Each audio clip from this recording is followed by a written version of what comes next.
You think you can just buy forgiveness, Austin? Diana's voice sliced through the still air of her small Naples home. The storm outside pounded against the windows, thunder rumbling like an echo of everything neither of them wanted to say. I built everything for you, Austin shouted back, his words ricocheting off the marble floors. His tailored shirt clung to his skin, rain dripping from his hair, anger burning through exhaustion. He'd driven through the downpour from Jordan Haven, his oceanfront estate, determined to put an end to the messages, the photos, the reminders that somewhere in this city, a life existed without him.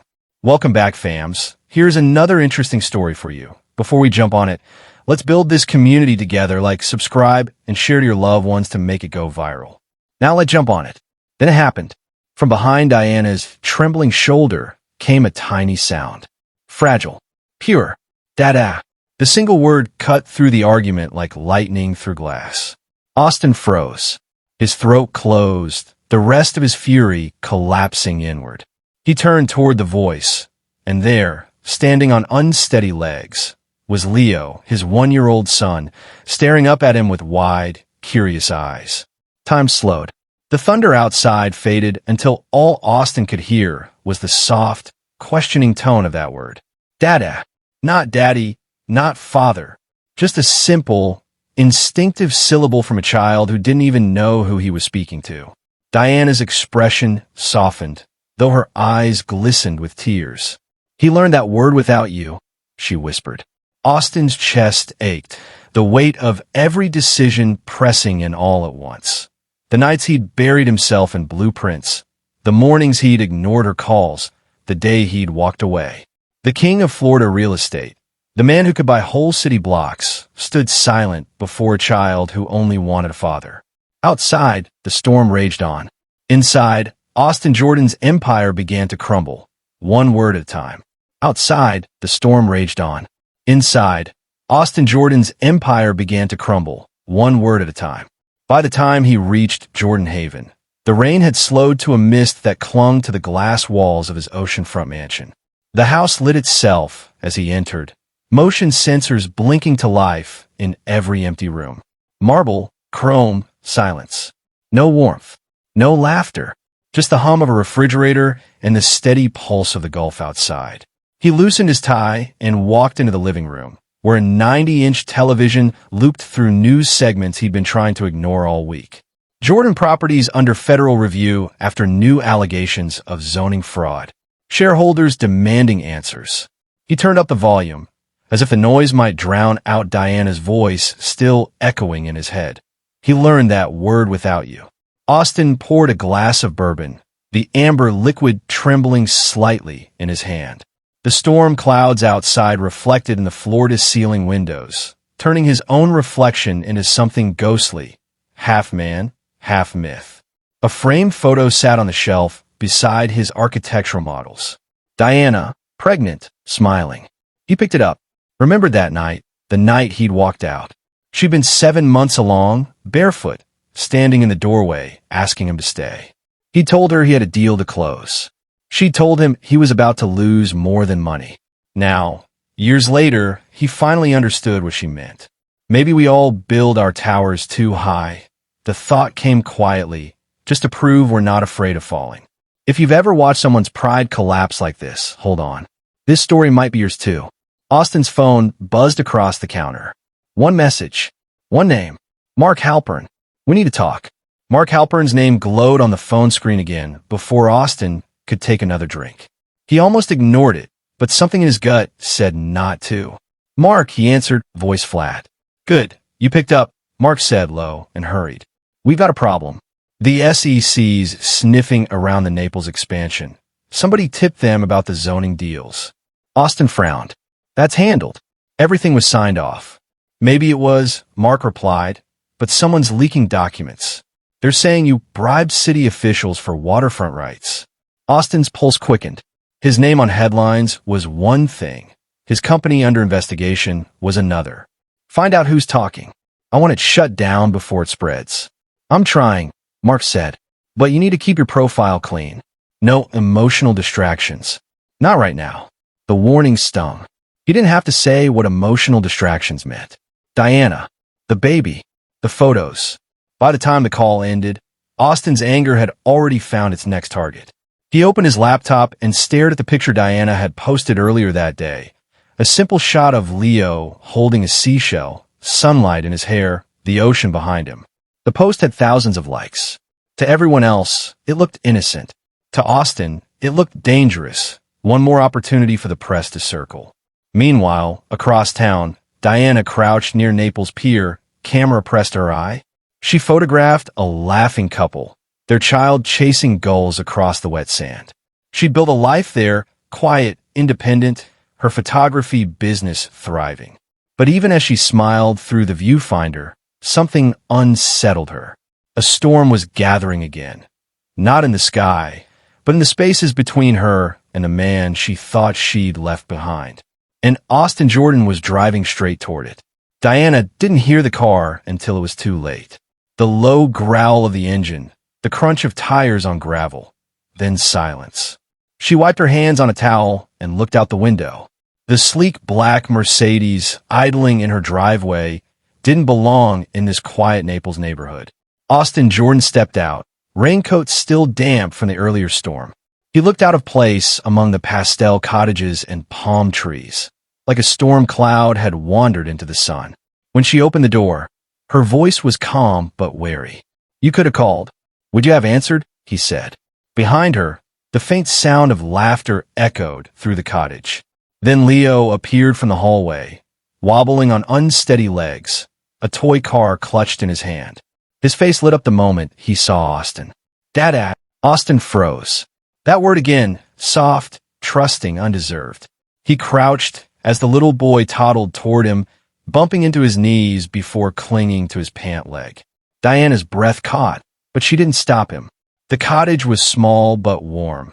Finger-painted photos taped to the fridge, seashells lined up on the windowsill, the faint scent of lavender and salt. The kind of life that didn't need marble floors or staff to feel full. "I can help," Austin said finally.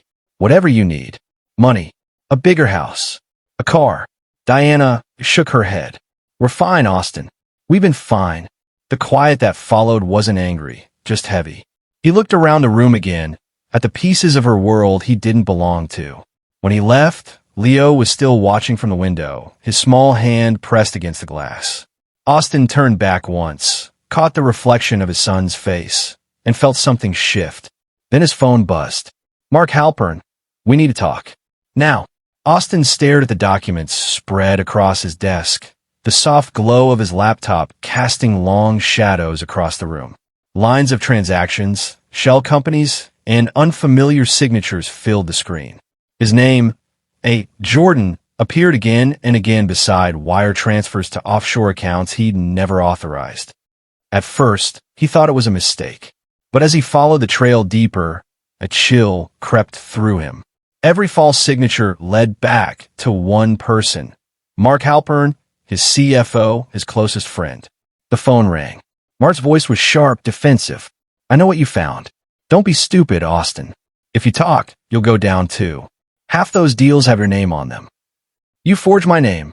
"Yeah," Mark said coldly, "but no one will believe that. Not when the whole city already thinks you bribe officials. I built your empire right beside you. If I fall, you fall harder." The line went dead, leaving only the sound of the rain against the windows. Austin sank back in his chair, the taste of bourbon still lingering from the night before. The empire he'd traded his family for wasn't just cracking, it was rotten to its core. And the worst part was realizing he'd never seen it coming. He stared at the blueprints pinned on the wall, the same ones that once made him proud. Now, they looked like the plans for his own undoing. That night, he drove back to 5th Avenue South. No suit, no arrogance, just a man carrying too many regrets. When Diana opened the door, she didn't speak. She didn't have to. "I need to tell you everything," he said quietly. "This time, I'm not here to win. If you've ever watched a man face the ruins of what he built, you know redemption starts the moment he stops defending himself. Stay, because this is where his fight turns inward." Diana stepped aside, letting him in, and from somewhere down the hall, Leo's small voice called out, "Dada." By dusk, the sky over Naples had turned the color of bruised steel. The palms bent low beneath the wind, and thunder rolled in from the Gulf. Diana lit candles one by one as the lights flickered, her small cottage glowing in the dark like a fragile heartbeat. Austin had meant to leave hours ago, but when the storm warnings grew urgent, he stayed. Now he stood by the window, watching lightning flash across the coastline. "You should have gone back to your mansion," Diana said softly, wrapping Leo in a blanket. He shook his head. "Jordan Haven's just glass and marble. It doesn't feel like home anymore." They sat together on the couch, the storm howling outside. For the first time, there was no fight, no distance, just the sound of rain and the crackle of candlelight between them. "You want to know why I left?" he said finally. "I told myself it was for work for the company, but it wasn't. I was scared." "Of what?" "Of turning into my father. He walked out when I was 8. I swore I'd never be like him. But I was worse. I didn't just leave my family. I replaced them with buildings." The admission hung there, fragile and raw. Diana didn't speak. She just looked at him. The man she'd once loved, now stripped down to truth. Then Austin's phone buzzed against the table. A single message glowed on the screen. "Mark Halpern, you want your son safe? Meet me alone." The color drained from his face. He stood abruptly, heart hammering. "Austin," Diana asked, fear already rising in her voice. He grabbed his coat, eyes hardening as thunder cracked above them. "Stay inside," he said. "I'll bring him back." And then he ran into the storm. The storm hadn't eased. Sheets of rain blurred the road as Austin sped through the empty streets of Naples, wipers thrashing in rhythm with his pulse. The text burned in his mind. "You want your son safe? Meet me alone." When he reached the Naples Pier parking lot, the world felt swallowed by thunder and wind. A black SUV idled beneath a flickering streetlight, exhaust curling like smoke. Mark Halpern stepped out, umbrella in hand, face lit by the red glow of the taillights. "You came," he said, voice slick with triumph. "I wasn't sure you'd care that much." Austin's eyes locked on the back seat. Through the rain-streaked glass, he could just make out Leo, strapped in, crying softly. "What do you want, Mark?" Austin demanded. "Simple," Mark replied, holding out a waterproof folder. "Sign over the deeds to the Gulfront projects. Then you can play the hero again." Austin's hand shook as he opened the folder, his name already typed on every page. He took the pen, forcing calm, signing where instructed. What Mark didn't notice was the small red light blinking on the legal tablet tucked in Austin's jacket pocket, recording every word, every threat. When the last signature was done, Mark snatched the papers. "Smart man," he said, smirking. But before he could turn away, a piercing sound cut through the storm, sirens. Flashing blue lights exploded across the parking lot. FBI agents surged forward, shouting orders. Mark froze, his face draining of color as 2 agents wrestled him to the ground. Austin stumbled toward the SUV, ripped open the door, and pulled Leo into his arms. The child clung to him, sobbing against his soaked shirt. Behind them, Diana's car screeched to a stop. She ran through the rain, tears mixing with thunder. Austin met her eyes. "It's over," he whispered. But even as he said it, he knew it wasn't. The empire was gone, but the reckoning had only begun. The headlines faded. The investigations dragged on. But for the first time in years, Jordan Haven stood silent. Its glass halls empty, its lights dark. The house that once symbolized power now echoed with nothing but ghosts. Austin had traded its oceanfront view for a modest condo near downtown Naples. The space was small, but it smelled like life, coffee, soap, Leo's baby powder. His mornings began with giggles instead of boardroom calls, and his evenings ended with storybooks and the soft weight of his son falling asleep on his chest. He was clumsy in this new rhythm. Pancakes came out uneven, bottles spilled, and bedtime songs went off-key. But Diana laughed more these days, watching him fumble with routine like a man learning to breathe again. When federal agents came by with more questions, Austin handed over every file, every proof of Mark's schemes. He no longer flinched at the loss. It felt almost like relief. For once, there were no lies left to protect. One night, after Leo was tucked in, Diana lingered in the doorway. You don't have to prove anything, Austin, she said. Not with money. Just show up. He nodded, unsure if words could mean much anymore. But later, when Leo took his first wobbling steps between them, small, unsteady, perfect, he understood. Presence wasn't about being needed. It was about being there. The quiet moments stretched between them, not filled with the old tension, but something softer, tentative. Hope, maybe. Outside, the Gulf was calm again. The storms had passed, but the air still hummed with what came next. Diana smiled faintly. You ever think about what happens after all this? Austin looked at her, the question settling deep in his chest. Every day, he said. The sun slid low over Naples beach, staining the sky in gold and rose.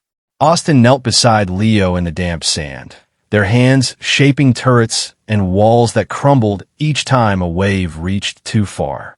Each collapse brought a gasp from Leo, then a laugh from Austin. Real, unguarded laughter he hadn't felt in years. Again, dada! Leo shouted, scooping wet sand into his bucket. Austin smiled, smoothing his son's hair as another wave rolled in. All right, partner. Again. Together they rebuilt, slower this time, patient. When the next wave tore it down, Austin didn't curse, didn't sigh. He just smiled and started over. The boy's small hands pressed against his, shaping what little they could hold before the tide reclaimed it. Behind them, Diana stood with her camera, the breeze tugging at her hair. The shutter clicked softly as she captured the moment. Father and son framed against a forgiving horizon. When Austin looked up, their eyes met. She smiled, an honest, unguarded smile he hadn't seen since before the storms, before the silence. She walked closer, her voice low. He says that word every morning now. Austin glanced at Leo. What word? Dada. He swallowed hard, the sound of the waves filling the quiet between them. For so long he'd thought love meant ownership, control, achievement. Now he saw it for what it was, staying, even when everything you've built gets washed away.